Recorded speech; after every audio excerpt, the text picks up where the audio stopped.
Doesn't matter what level of crime it is, that's all you're known as for the rest of your life as a criminal. Write down your name, stand on the black dot over there.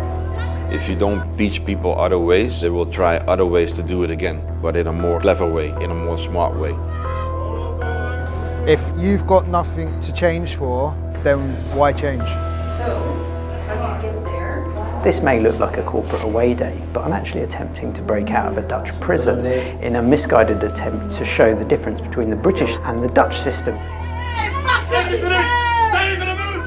In contrast to the UK, which has deep-rooted overcrowding issues, here in the Netherlands, over 20 prisons have closed their doors in the past decade, with the buildings now being used as everything from libraries and hotels to immersive escape games. I came here to find out how things are operated in this prison. It is a disgrace. How do I get out of here? Oh, thank you. I think we've made it out, but for many people who are facing this situation in reality, the question is, what now?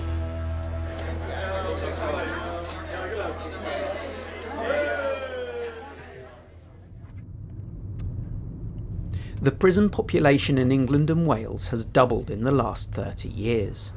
In late 2024, the government granted early release to thousands of offenders in a bid to ease overcrowding across the system. But without the necessary support on the outside, reoffending rates are high, exacerbating the existing problem. These pillows ain't the best, but they actually come a little handy. They are waterproof. This is my new sleeping bag, which I'm actually liking this sleeping bag because it's really thick. Always sleep with my hat on so my head and my ears don't get cold. I'm here, and then this is me in the night, and then this is where I live and I sleep. KJ has been in and out of prison 3 times over the past 2.5 years. I've grew up in care of young offenders, care units, suffer with mental health, being a victim of physical abuse, sexual abuse, and I set a really been on fire. I just wanted just something so the police could come and just go, right, do you know what, we take you into custody for the night, you can have a hot meal, you've got something to actually lie on, a bit of warmth, a bit of like knowing I'm safe. How long have you been out of jail? I came out Thursday. Thursday? Yeah. Wow. I've come out on Thursday and no accommodation, back on the streets again. So, you know, longer term, if you can look even a week ahead, a month ahead, where do you think you'll be? Where will you be sleeping? That I can't answer. I tend to go by hour, to be honest, instead of going by day. What am I going to eat? What am I going to drink? Let alone like where am I going to actually like put my head for the night?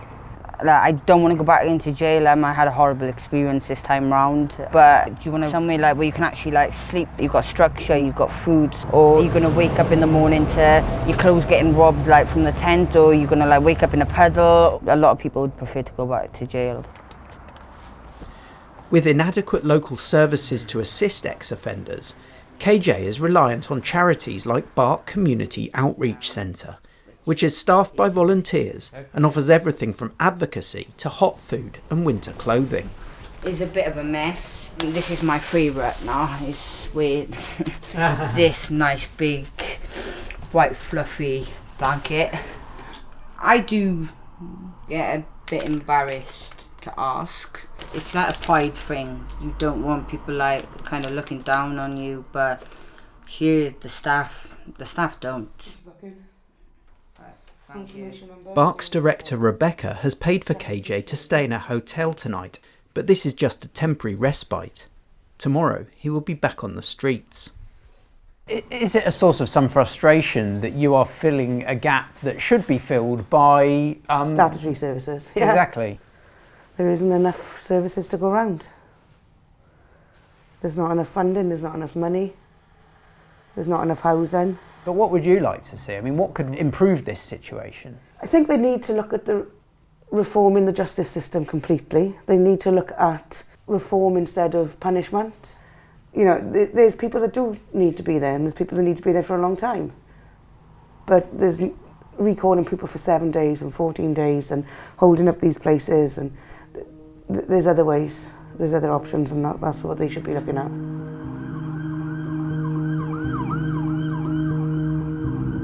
I mean, hearing a story like KJ's, you're just struck by the hopelessness of the whole situation, really.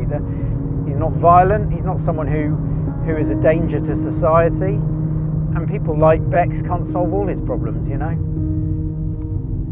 It's just profoundly depressing, really, I suppose.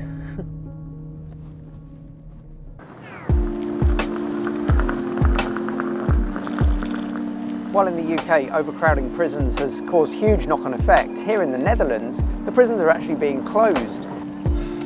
I've come to Amsterdam to meet musician, social entrepreneur and prison expert Rivelino Rigters, who works with young offenders to aid their reintegration into Dutch society. It's like a studio setup.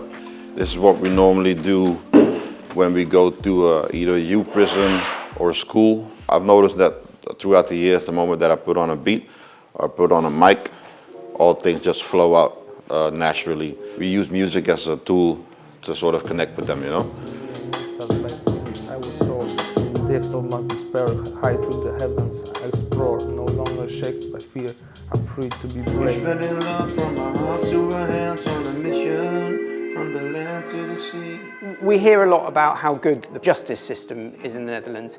Is it as good as we keep hearing? The last decade, the idea was instead of putting people inside of prison, maybe send them out to re-socialize, you know, like with an ankle monitor, electric monitor, and just let them rehabilitate into society.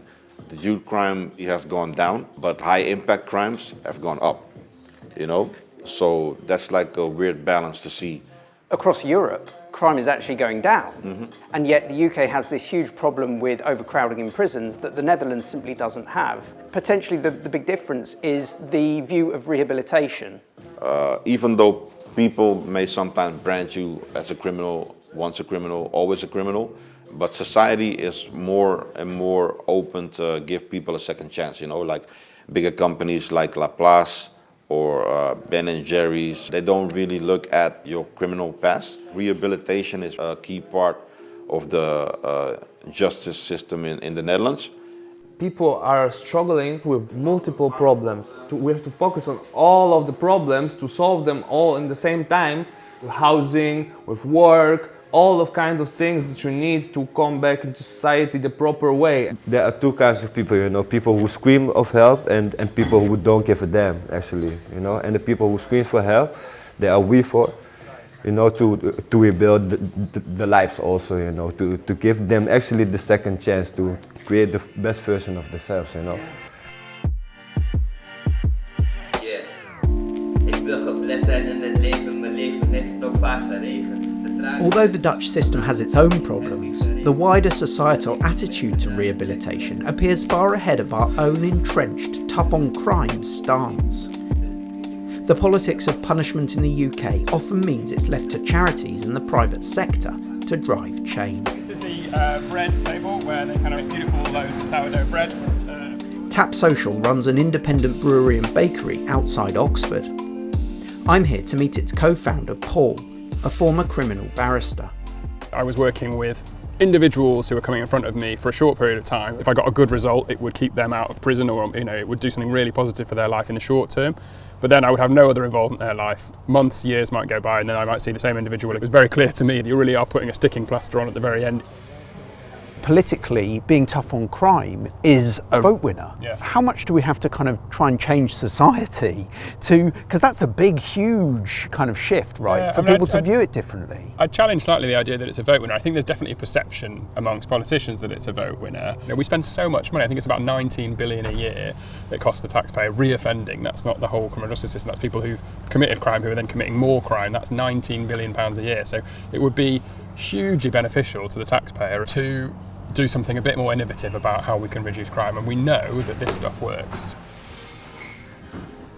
Around a third of TAP's workforce have lived experience of prison, usually a significant barrier to gaining meaningful employment on the outside. I had some interviews, had some amazing interviews, and then they asked the question, have you got a criminal record, have you got criminal convictions? And that's where the interview virtually stops. I think I had 5 or 6 that went like that.